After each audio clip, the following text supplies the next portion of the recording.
What seems to me to be lacking in our Western religious observances is some sort of social ritual which gives an opportunity for spiritual experience.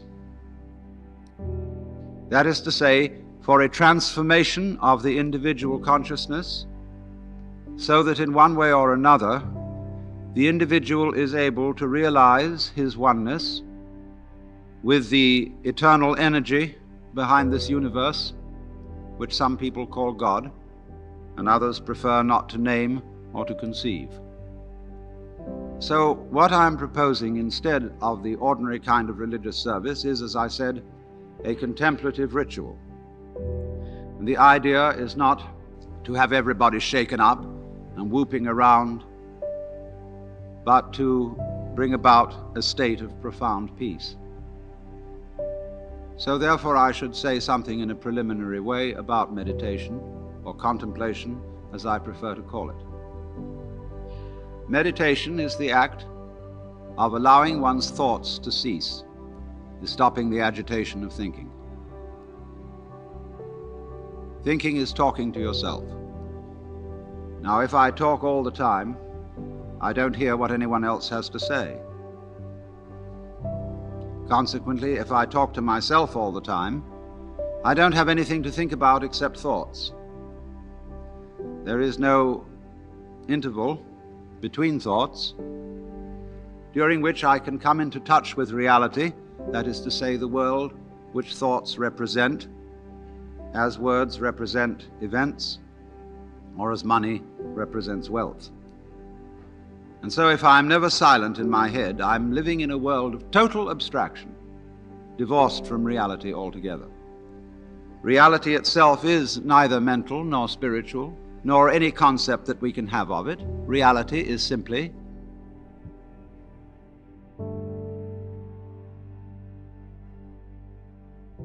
Now, therefore, to meditate, you might think that we attempt to suppress thought.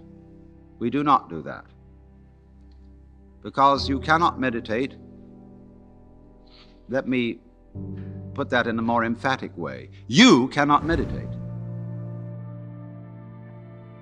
You, your ego image, can only chatter.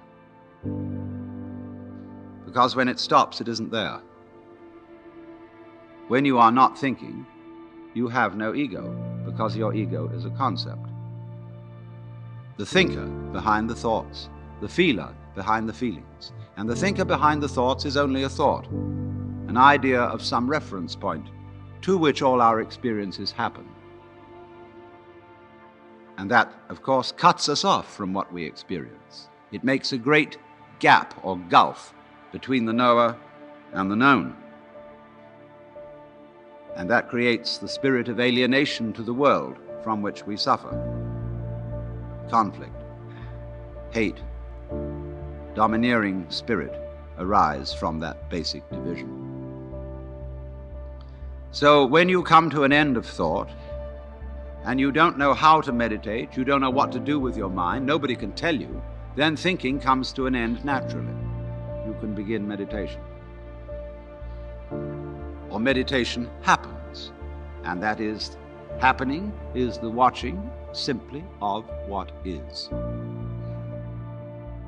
Of all the information to you conveyed by your exterior and interior senses, and of the thoughts that keep chattering on about it all. You don't try to stop those thoughts, you just let them run as if they were birds twittering outside. And they will eventually get tired of themselves and stop. But don't worry about whether they do or don't. Just simply watch whatever it is that you are feeling, thinking, experiencing, and that's it. Watch it. And don't go out of your way to put any names on it.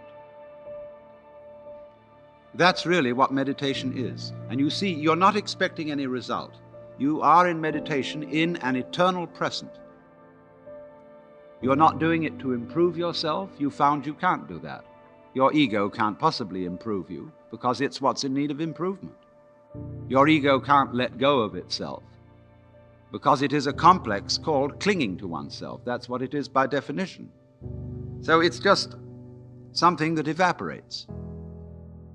When it is understood that it is unable to achieve a transformation of consciousness, mystical experience, the vivid sense of union of individual and cosmos. So, one of the easiest ways to enter into the state of meditation is therefore listening to what is, using the sense of sound. When you listen to sound,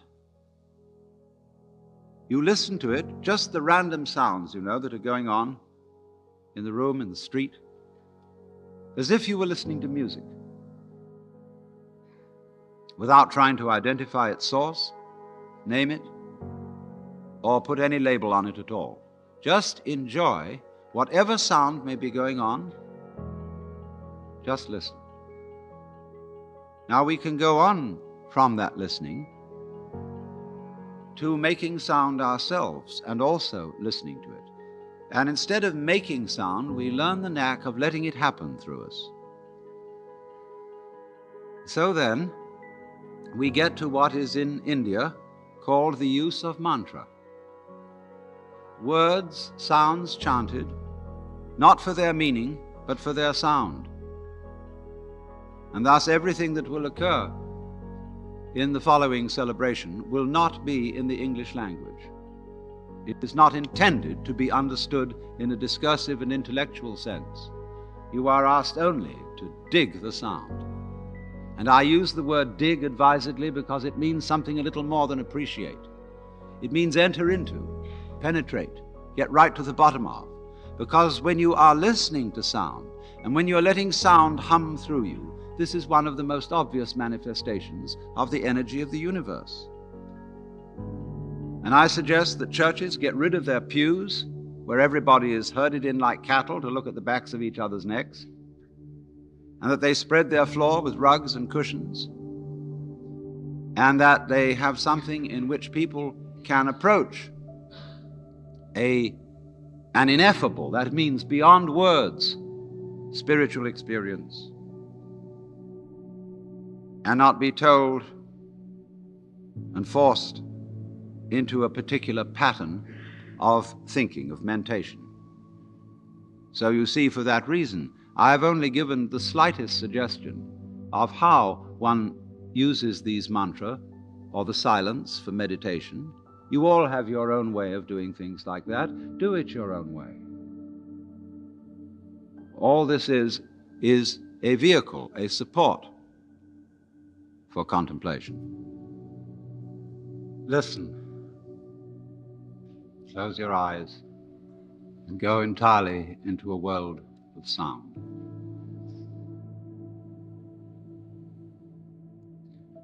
If I should say anything to you during this silence, just listen to the sound of my voice and don't worry about the meaning of the words. Your brain will take care of that by itself. The air which is playing with your ears is also playing with your lungs. If you let your lungs breathe as they wish to, without helping them, watch what they do. When they feel like breathing out, they let it go out, but don't assist. When it feels like coming in, let it come in, but don't pull. Are you breathing, or is it breathing you?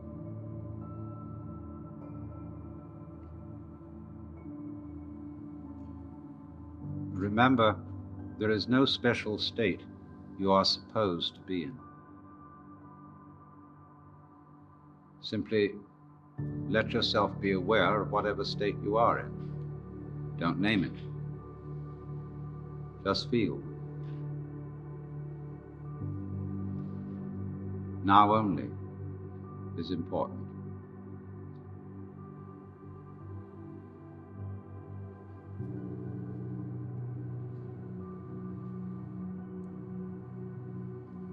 Now would you gently allow a sound to arise in your imagination, in the ear of the mind, a sound that is pleasing to you and which you would feel natural humming. And letting your breath sort of fall out easily and naturally. Hum the sound out loud.